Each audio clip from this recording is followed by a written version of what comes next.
Quantos pedófilos já pegou? 288. E quantas crianças achou?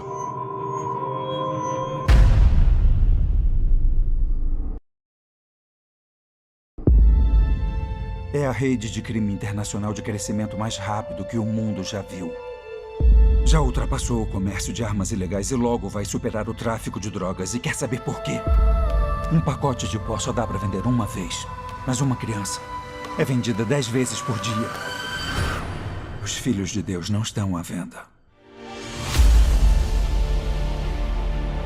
Há quanto tempo faz isso? Já faz 12 anos. Quantos pedófilos já pegou? 288. E quantas crianças achou? Timoteo, tú rescatas niños, ¿verdad?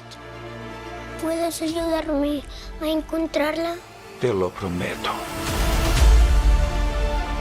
Somos da Segurança Nacional. Sabe que não podemos sair resgatando crianças hondurenhas na Colômbia.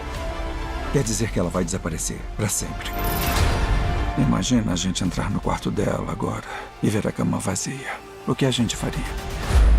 Pede demissão e vai resgatar essas crianças. Nesse momento, ela pode estar a um quarteirão ou pode estar em Moscou, Bangkok, Los Angeles. É uma operadora.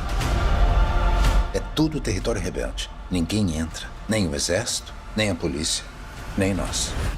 E se fosse sua filha? Não tem ninguém para ajudar a gente. Estarão sozinhos. Esse trabalho está me despedaçando. E essa é minha única chance de tentar juntar os meus pedaços. Quando Deus te fala o que fazer,